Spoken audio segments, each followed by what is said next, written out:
Assalamualaikum warahmatullahi wabarakatuh.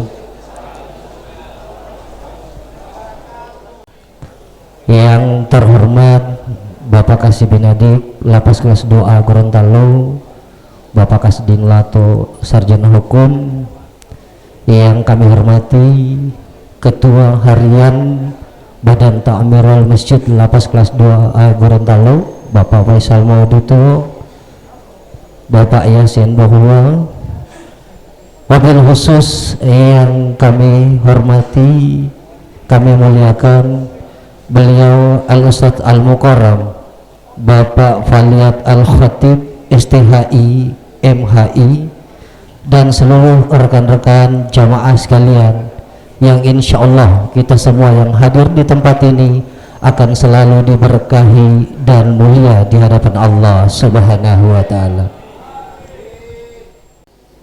أعوذ بالله من الشيطان الرجيم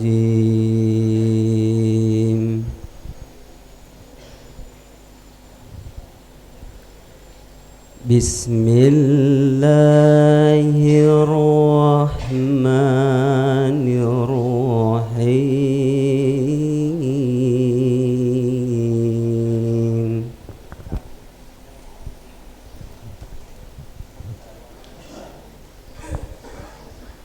وإذ قال ربك للملائكة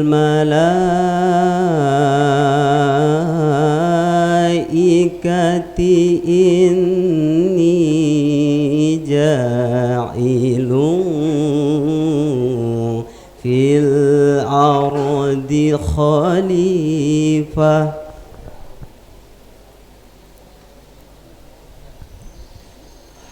قالوا أتجعل فيها من يفسد فيها ويسفك الدماء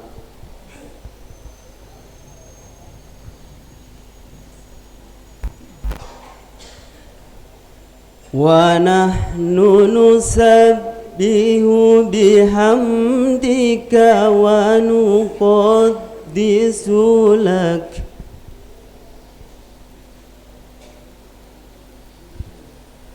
قال إني أعلم ما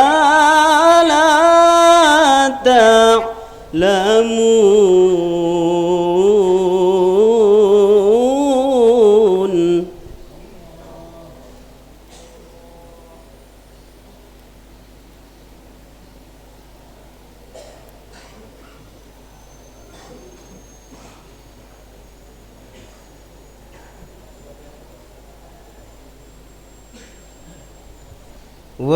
وعلم آدم الأسماء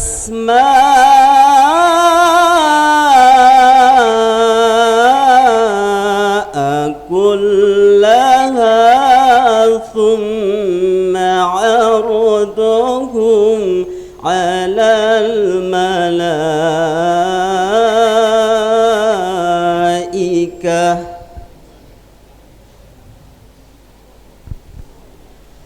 ثم عرضهم على الملائكة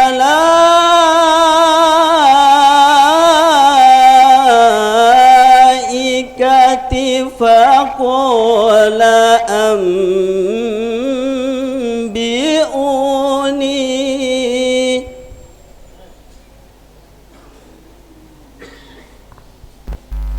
فقال أنبئوني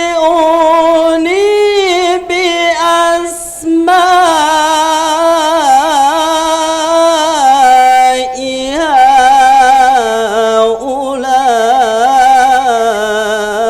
هؤلاء إن كنتم صادقين.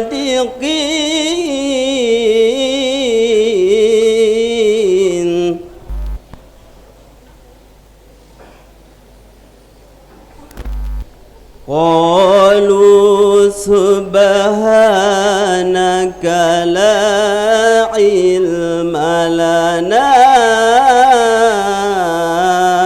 إلا ما علمتنا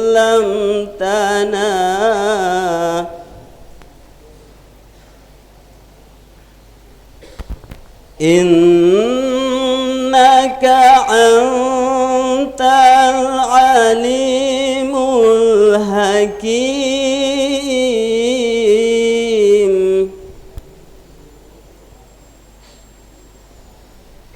قال يا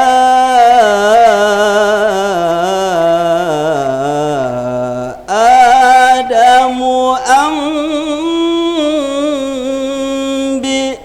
أنبئهم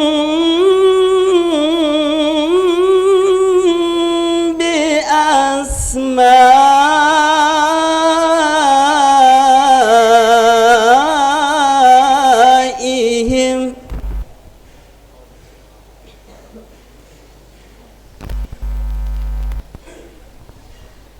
فلما أنبأهم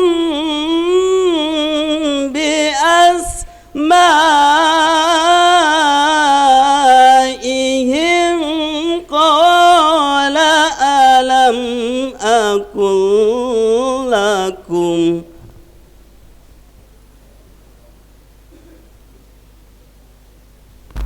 قال ألم أقل لكم إني أعلم غيب السماوات والأرض وأعلم ما تبدون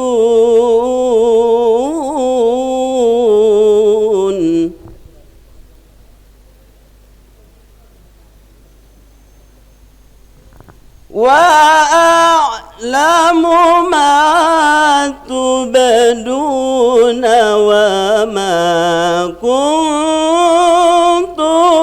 تكتمون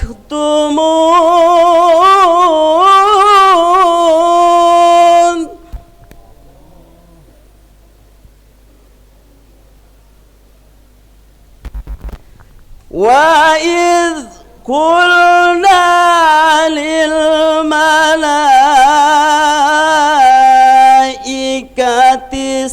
اسجدوا لآدم فسجدوا إلا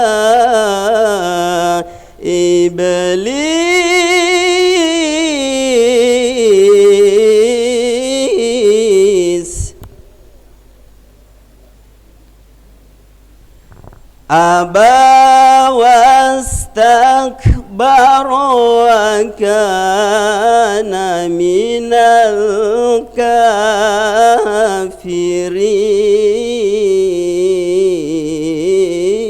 الكافرين صدق الله العظيم.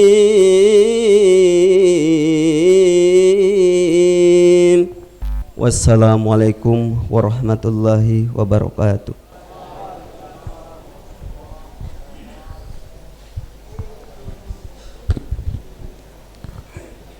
Sadaqallahul azim. Maha suci dan maha benar Allah dengan segala firman-Nya. Hadirin jamaah sekalian yang dirahmati Allah Subhanahu wa taala, selanjutnya mari kita ikuti sambutan dan arahan oleh Bapak Kasih bin Adik yang terhormat Bapak Kasdin Lato Sarjana Hukum. Kepada beliau disilahkan.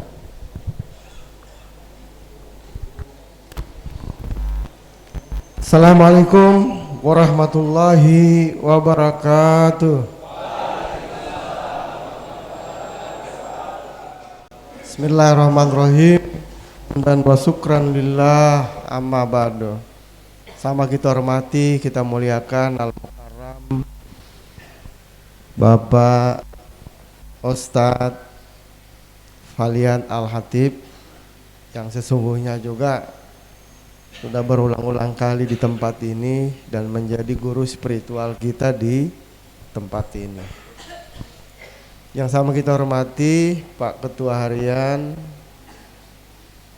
Koordinator Bidang di Kepengurusan Takmir Masjid, dan seluruh jamaah Masjid At-Taubah yang saya cintai, saya banggakan, yang insya Allah kita sama dirahmati dan dimuliakan oleh Allah Subhanahu wa Ta'ala. Puji syukur kehadirat Allah Subhanahu wa Ta'ala yang telah memberikan kita kesempatan sampai dengan detik ini masih dalam keadaan sehat walafiat. Yang pertama adalah yang ingin kami sampaikan adalah di bulan Maret dan April ini ada 3 agenda besar yang akan kita laksanakan. Apa itu? Yang pertama adalah menyambut bulan suci puasa atau bulan Ramadan, yang menurut perkiraan, ini perkiraan ya, bukan ini, nanti menunggu hasil pengumuman dari pemerintah. Kalau diperkirakan di tanggal 23 Maret.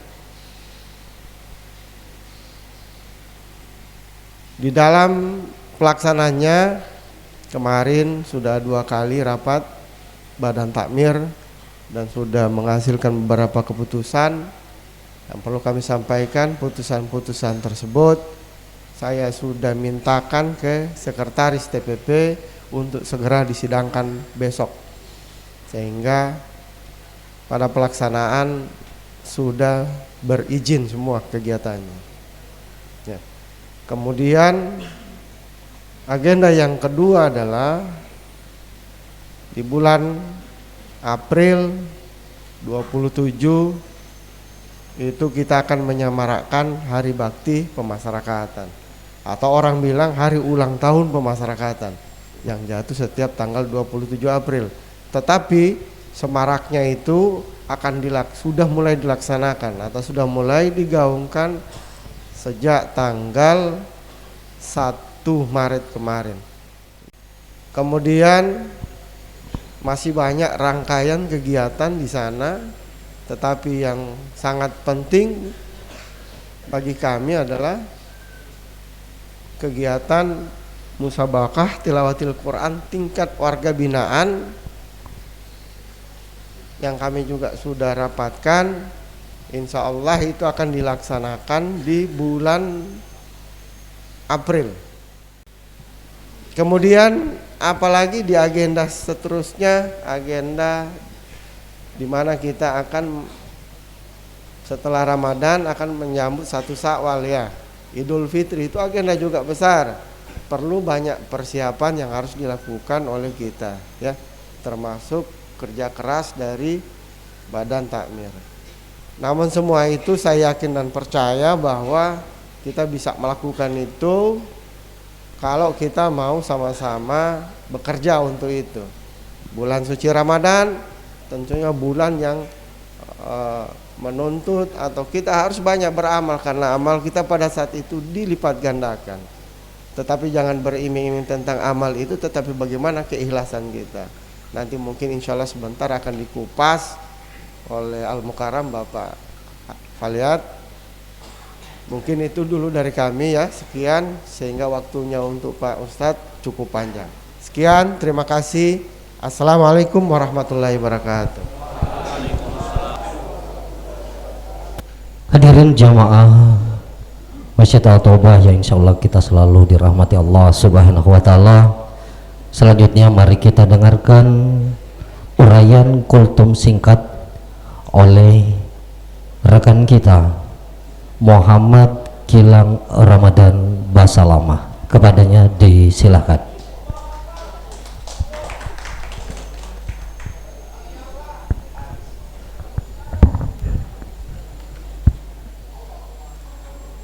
Assalamualaikum warahmatullahi wabarakatuh.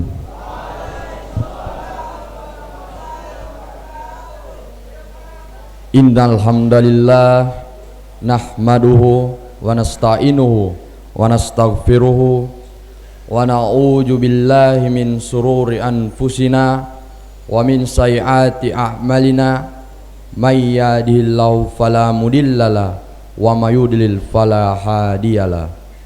Ashhadu an la ilaha illallah wa ashhadu anna Muhammadan abduhu wa rasuluh.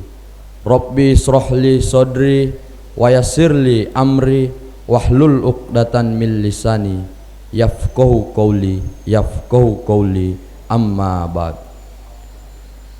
Yang pertama-tama dan yang paling utama, marilah kita memanjatkan rasa puja dan puji syukur atas kehadirat Allah yang telah mempertemukan kita di tempat yang insya Allah penuh mubarakah ini. Salawat bertangkaikan salam marilah kita curahkan kepada baginda kita Nabiullah Nabi Muhammad sallallahu alaihi wasallam, karena telah membimbing kita dari alam kegelapan menuju alam yang terang menerang. Toib, yang saya hormati Bapak Kasih bin Adik, yang saya sebut nama beliau dengan penuh tajim, Bapak Kasdin Lato SH. Yang saya hormati Ketua Umum Badan Tamirul Masjid At-Taubah Ibu Yulita Gobel SH. Dan yang saya hormati Ketua Harian Badan Tamirul Masjid At-Taubah Bapak Faisal Mauduto, serta yang kami muliakan Al-Ustadz Al-Mukarram Ustadz Faliat Al-Khotib MHI. Tuan-tuan yang insya Allah dirahmati Allah Subhanahu wa Ta'ala, izinkan saya berdiri di depan tuan-tuan ingin membawakan kultum yang bertemakan bersegera melakukan amal kebaikan setelah bertaubat. Setelah bertaubat, hendaknya kita segera melakukan amal kebaikan. Allah Subhanahu wa Ta'ala berfirman, A'udzu billahi minas syaitonir rajim. Bismillahirrahmanirrahim. Wasari'u ila maghfiratim birrabbikum wa jannatin ardu has-samawatu wal ardu uiddat lil muttaqin. Yang artinya, dan bersegeralah kamu kepada ampunan Allah dan kepada surga yang luasnya seluas langit dan bumi yang disediakan untuk orang-orang yang bertakwa. Quran Surah Ali Imran ayat 133. Jadi sebelum tekad kita mengendur dan semangat kita luntur, hendaknya kita bersegera melakukan amal kebaikan yang mengantarkan kita kepada ampunan Allah dan surganya. Hadirin yang insya Allah dirahmati Allah Subhanahu wa Ta'ala, semoga kita semua tergolong orang-orang yang bersegera melakukan amal kebaikan setelah bertobat. Amin. Mungkin hanya ini yang dapat saya sampaikan. Lebih dan kurangnya kata-kata saya mohon dimaafkan, sebab kebenaran datangnya dari Allah dan kesalahan datangnya dari diri saya sendiri. Wabillahi taufik wal hidayah. Wassalamualaikum warahmatullahi wabarakatuh.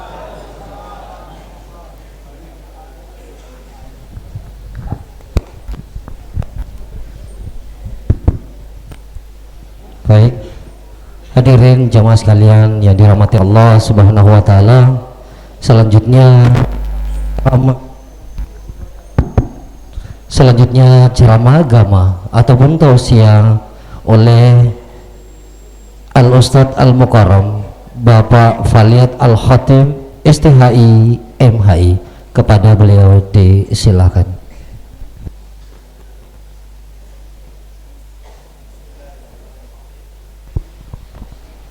Assalamualaikum warahmatullahi wabarakatuh.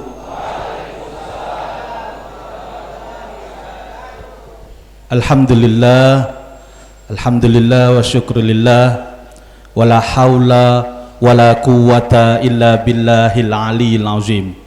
Allahumma salli ala sayyidina Muhammad wa ala alihi wa sahbihi wa barik wa sallam. Yang kami hormati, kami muliakan Bapak Kepala Lapas kelas 2A Gorontalo yang diwakili oleh Bapak Kasih bin Adik, Allahu yarham, Insyaallah Allah memuliakan beliau, rahmati beliau, insyaallah, amin. Yang kami hormati Bapak Pengurus Harian Ketua Takmirul Masjid Bapak Faisal Mauduto ya, Bapak Pengurus Masjid yang lainnya, Bapak Yusuf, Bapak Yasin, Bapak Kasim, Kasim Bahwa, Yasin Bahwa, oh, Bapak Yasin Bahwa ini pengurus juga ya. Panglimanya, kalau Pak Sulaiman Jama,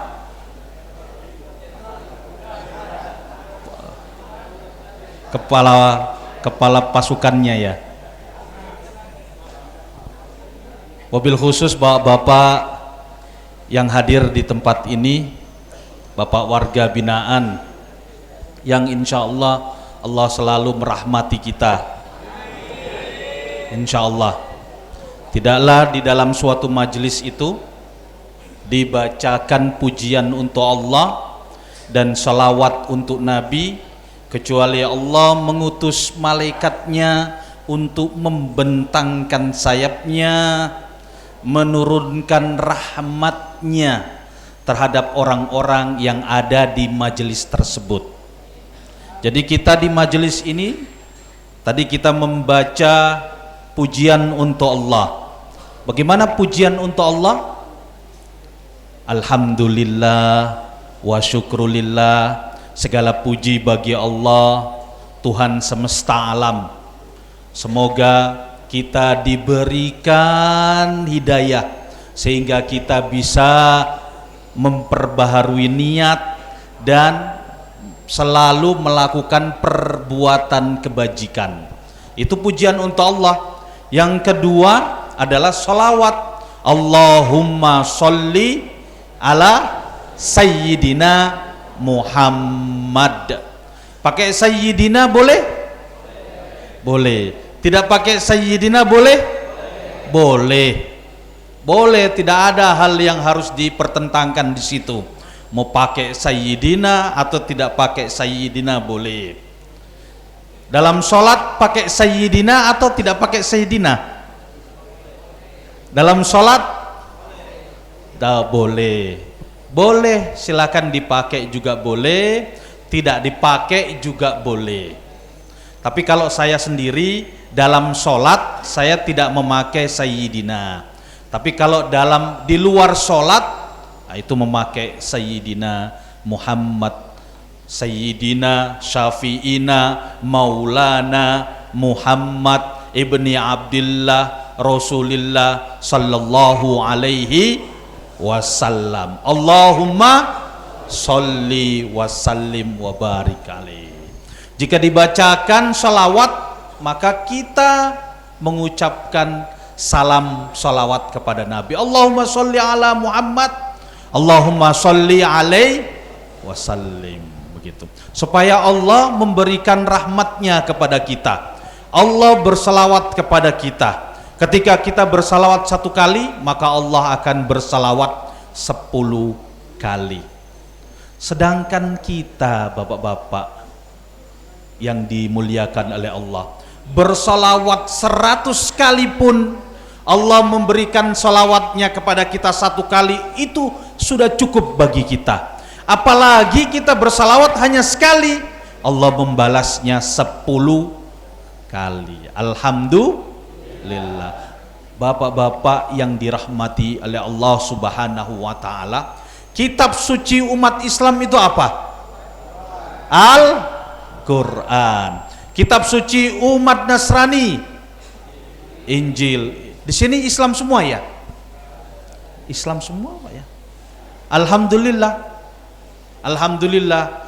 Jadi semuanya seragam, satu akidah, satu kepercayaan. Kalau di tempat lain mungkin ada yang agama lain dan lain sebagainya.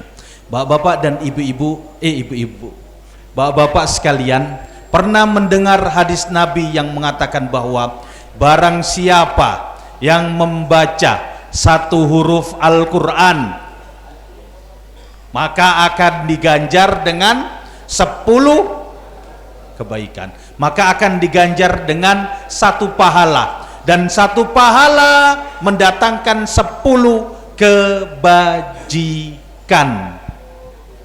Pernah dengar ya? Apakah sudah kita praktekkan?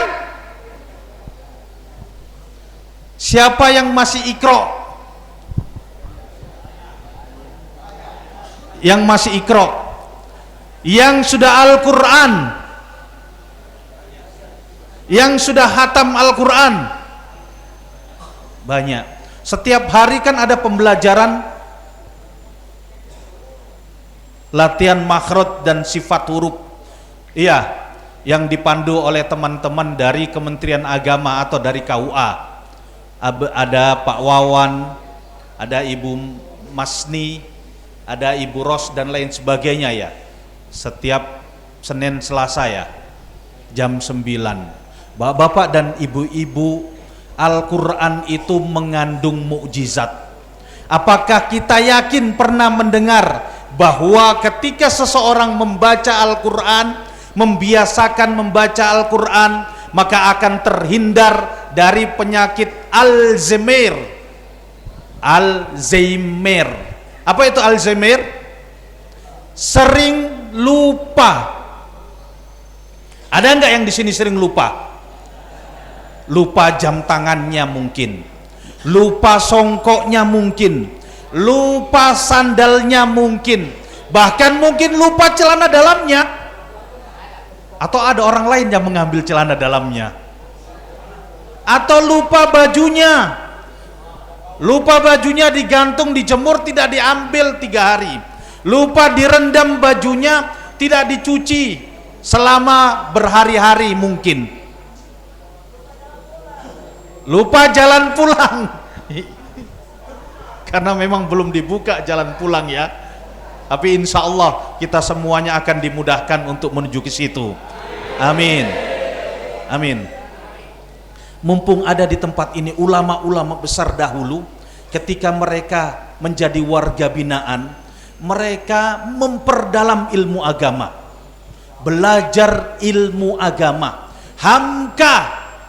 Hamka melahirkan karya fenomenal, tafsir Al-Azhar di dalam penjara, bapak-bapak dan ibu-ibu. Imam Bukhari melahirkan karya besar, Sahih Bukhari, itu pun di dalam penjara. Nabi Yusuf, pernah dengar cerita Nabi Yusuf masuk dalam tahanan? Ya, Nabi Yusuf di dalam tahanan itu pun lebih ikhlas berada di tahanan, memperdalam ilmu agama. Apalagi di sini disediakan fasilitas untuk kita semuanya. Maka kita perdalam mumpung ada di sini. Siapa tahu ketika keluar menjadi ulama besar. Amin. Amin. Bapak-bapak dan ibu, itu bukan hal yang tidak mungkin.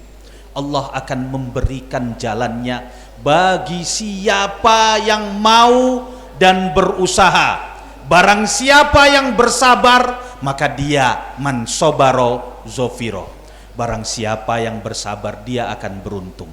Menjadda wajada. Barang siapa yang bersungguh-sungguh, dia akan mendapatkan. Jadi kita belajar di sini, membaca Al-Quran itu penting. Di samping mendapatkan pahala, maka akan menyembuhkan penyakit lupa, Alzheimer tadi, menyembuhkan penyakit pikun. Membaca Al-Quran itu olahraga lidah. Orang stroke itu disuruh memperbanyak olahraga lidah, mata. Orang yang stroke, bapak-bapak dan ibu-ibu, olahraga lidah itu bagaimana? Dijulur-julurkan lidahnya, atas, bawah, kanan, kiri, terus matanya diputar-putar. Supaya apa? Untuk menghindari dari penyakit stroke. Tapi dengan membaca Al-Quran adalah obatnya. Tidak usah kita menjulurkan lidah, menarik lidah, menaikkan lidah ke kanan ke kiri, menjulurkan mata. Apa bahasa Gorontalo menjulurkan mata itu? melotot begitu, melotot mata dan lain sebagainya, ke atas ke bawah berputar-putar begini. Tidak usah, cukup dengan membaca Al-Quran, lupa, pusing, pikun. Kalau orang pikun itu kan yang biasa menginjak usia masuk tua, tapi ketika dia rutin membaca Al-Quran, dia rutin untuk bersujud. Dalam ilmu kajian ilmiah ada yang disebut dengan intermittent hipoksia, kekurangan oksigen dalam sejenak. Membaca Al-Quran itu ada waktunya kita menarik nafas sejenak. Betul? Bismillahirrahmanirrahim.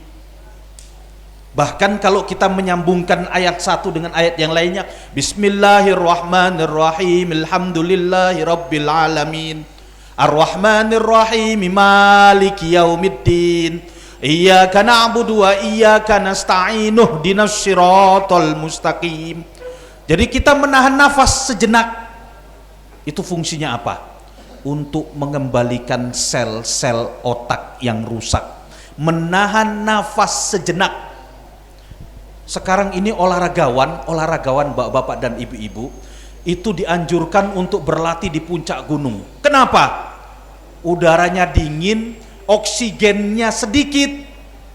Jadi ketika mereka terbiasa dengan lingkungan yang oksigennya sedikit, maka ketika mereka di alam terbuka biasa, di stadion atau di tempat pertandingan yang oksigennya banyak, mereka akan berkembang dan lebih kuat begitu. Jadi dalam Al-Quran kadang sebelum membaca kita lihat para qori'ah itu mengambil nafas kan sebelum membacakan ayatnya. Seperti tadi juga qori juga begitu ya, menarik nafas dalam. Itu keadaan menahan nafas sejenak. Tapi kalau sudah terlalu lama bisa mati. Kalau nafasnya ditahan selamanya ya mati. Tetapi Al-Quran ada waktunya ketika dia menyambung ayat, ada waktunya ketika dia menahan nafas, ada waktunya ketika dia memanjangkan huruf, ada waktunya ketika dia memendekkan huruf, dan itu ada maknanya semuanya. Berbeda dengan kitab suci yang lainnya. Tidak ada seperti itu.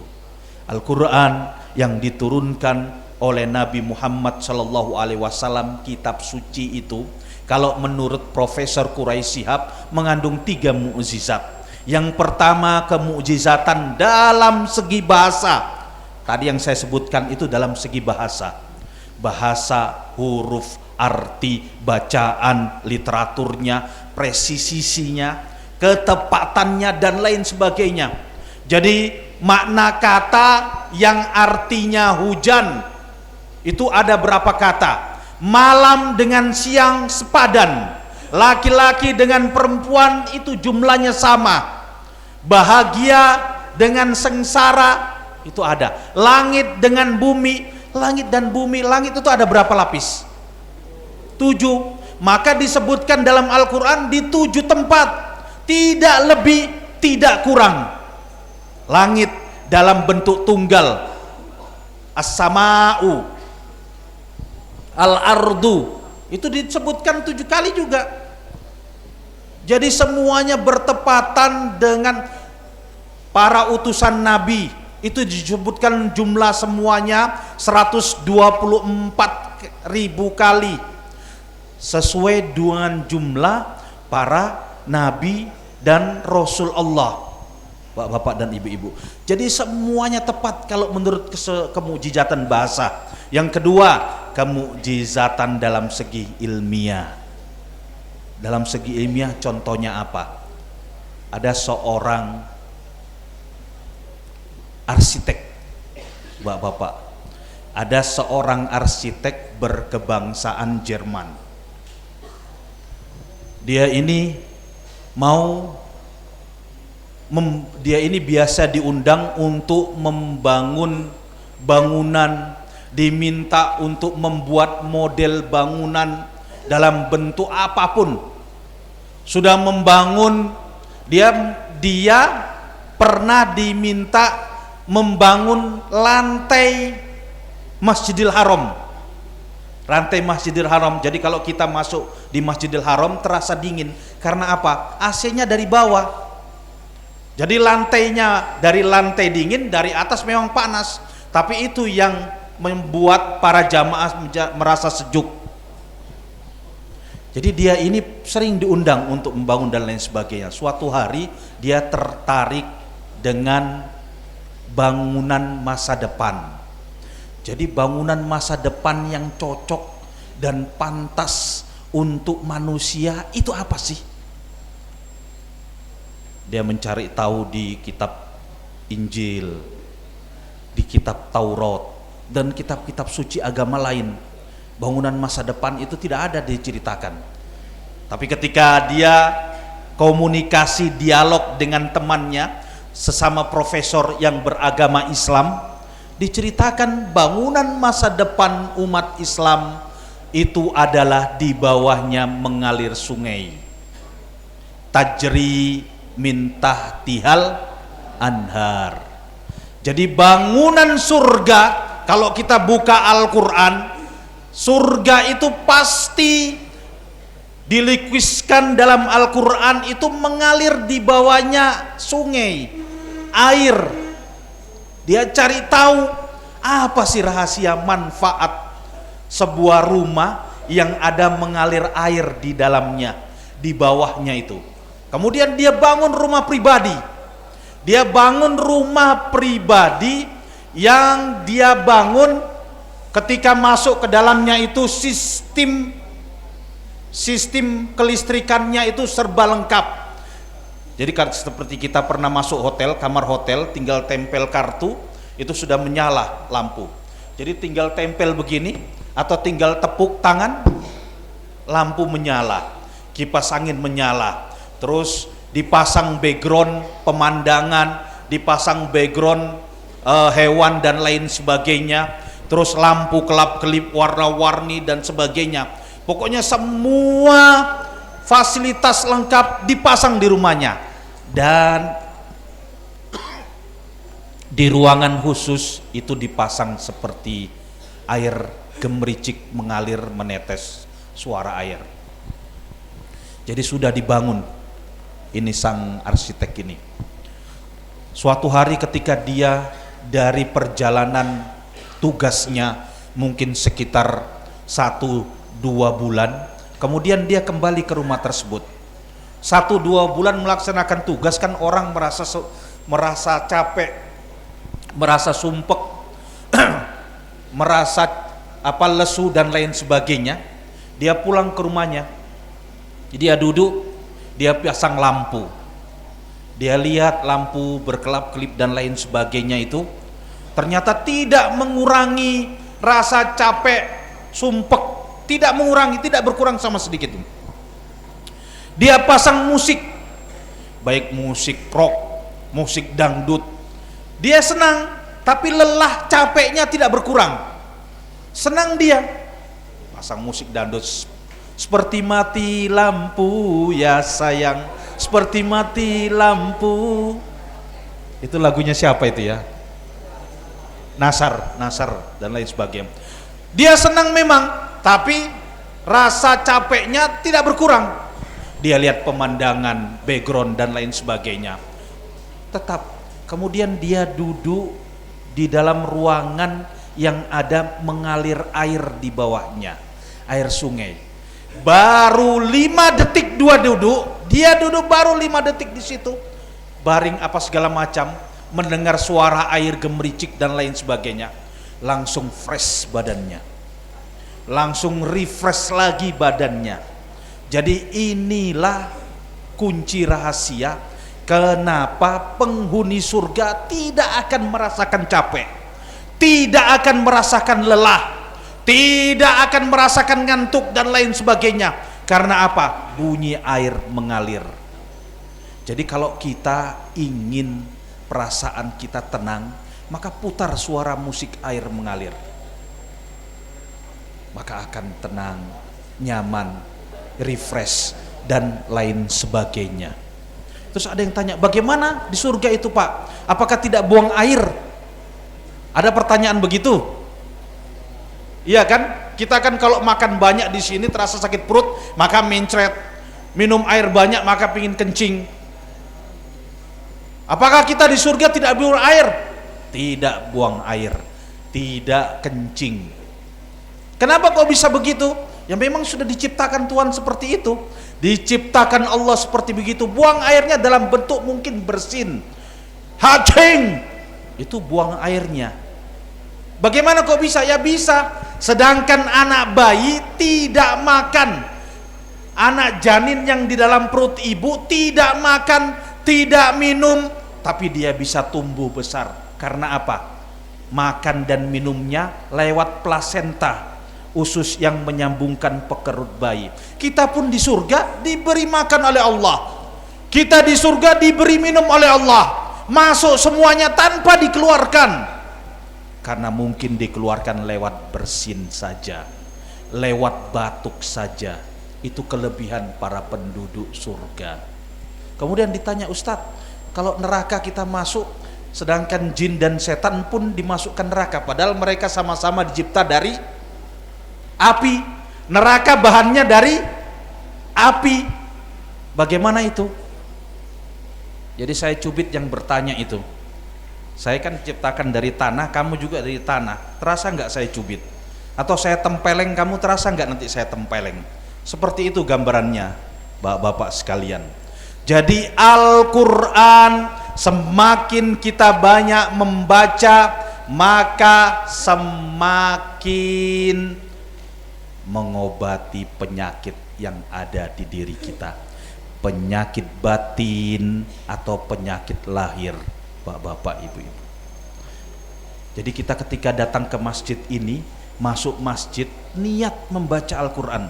Apalagi kata beliau tadi, mendekati bulan puasa, masuk ke dalam puasa, bulan Ramadan adalah waktu diturunkannya Al-Quran. Syahrul Ramadan alladzi unzila fihil Quran hudal linnas. Jadi Al-Quran itu diturunkan di bulan Ramadan sebagai petunjuk bagi manusia. Apapun ada di dalam Al-Quran. Itu yang kedua, kemukjizatannya menurut Profesor Quraisyab. Yang ketiga, kemukjizatan dalam segi sejarah. Sejarah yang terjadi di masa lalu ataupun yang akan datang. Nabi Muhammad ketika menerima Al-Quran, itu tidak tahu akan terjadi kekalahan besar bangsa Persia oleh Roma, karena diturunkan surat Ar-Rum,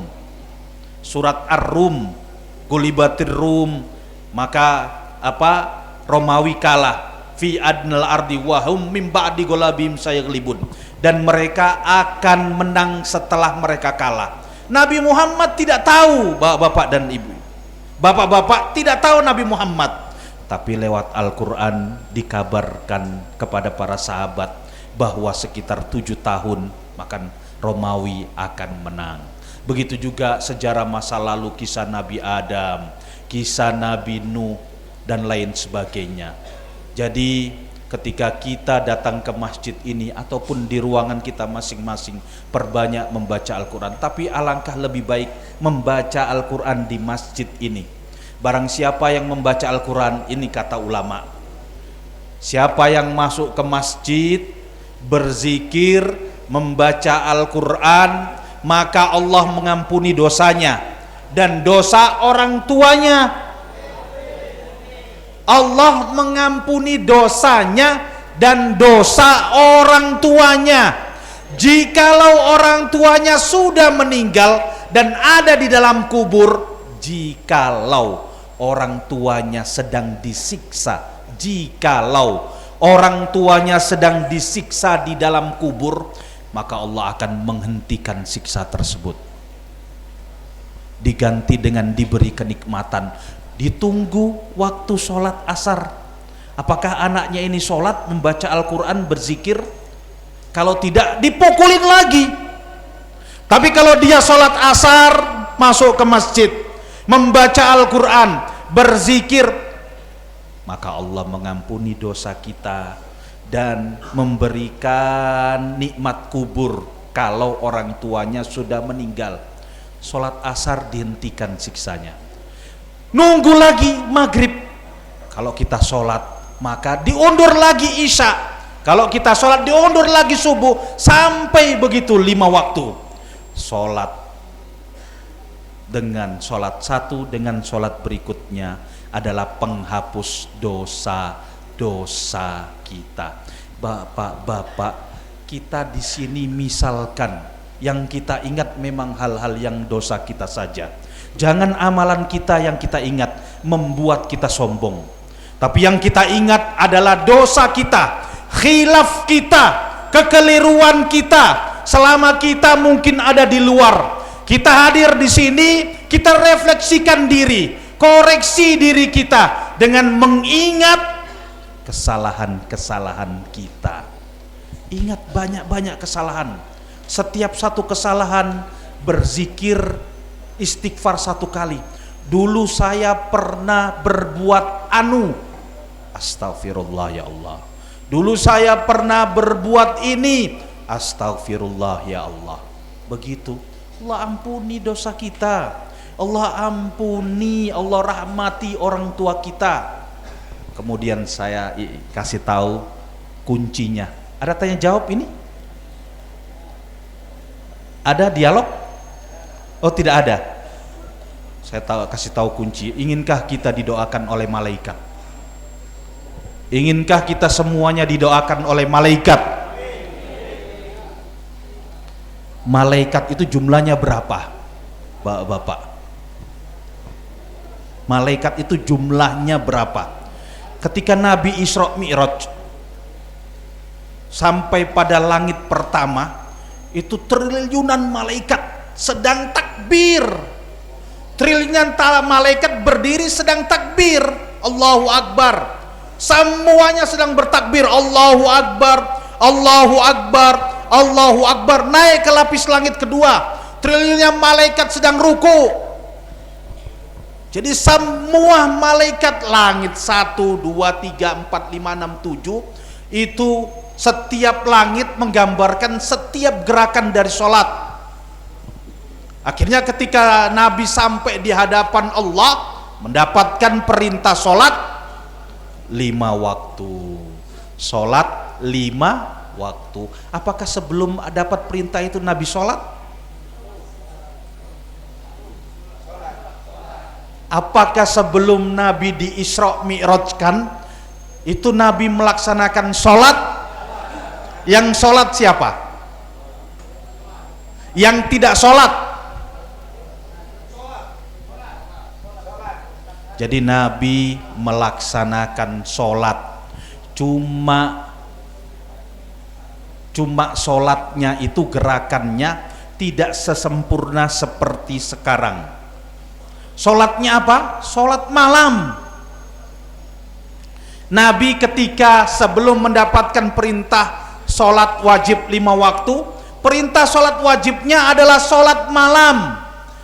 Di mana kita ketahui dari Al-Quran surat Al-Muzammil, ya ayyuhal muzammil qumil laila illa qalila nisfahu awingkus minhu qalila. Wahai orang yang berselimut, Nabi Muhammad, bangunlah pada malam hari, dirikanlah sholat. Jadi perintahnya Nabi Muhammad ketika setelah mendapatkan wahyu Iqra, itu setelah itu turun surat Al-Mudaththir, Al-Muzammil, melaksanakan perintah sholat. Kita pernah mendengar kisah bahwa Nabi kalau sholat malam sampai bengkak-bengkak kakinya. Pernah mendapatkan kisah tersebut? Karena Nabi sholat wajibnya pada saat itu malam hari. Sholat tahajud itu sholat wajib sebelum 5 waktu. Bayangkan 5 jam sholatnya Nabi. Kalau kita ikuti sholat tahajud sebagai sholat wajib, tidak akan bangun. Sedangkan sholat subuh banyak yang tertinggal. Jadi Bapak, kita kalau ingin didoakan oleh malaikat yang ada di langit, semua malaikat langit pertama, sedangkan di atas Ka'bah itu ada masjid namanya Baitul Ma'mur. Apa namanya? Baitul Ma'mur. Baitul Ma'mur itu setiap waktu sholat dimasuki oleh 70.000 malaikat dan tidak keluar sampai hari akhir. Setiap waktu sholat azan duhur 70.000 masuk di masjid tersebut. Letaknya di atas Ka'bah di langit ke-7, di samping Sidratul Muntaha. Sidratul Muntaha itu apa? Pohon bidara yang besar, batas antara alam makhluk dan alam rob. Hanya Nabi Muhammad yang sanggup melewati batas tersebut. Malaikat Jibril tidak sanggup. Kalau malaikat Jibril melangkah melewati batas tersebut satu langkah, maka malaikat Jibril akan hancur. Kenapa? Karena Nabi Muhammad diciptakan dari nurnya Allah, sedangkan Jibril diciptakan dari cahaya biasa. Jadi nurnya Nabi Muhammad yang mampu menguatkan dirinya supaya tidak hancur terbakar. 70.000 malaikat tiap waktu sholat masuk ke Baitul Ma'mur. Tiap waktu sholat, bayangkan dari zaman Nabi Muhammad sampai sekarang waktu sholat sudah sekian berapa malaikat yang masuk. Kita ingin didoakan oleh malaikat tersebut. Caranya masuk masjid, pelataran masjid, baca doa masuk masjid. Apa doanya?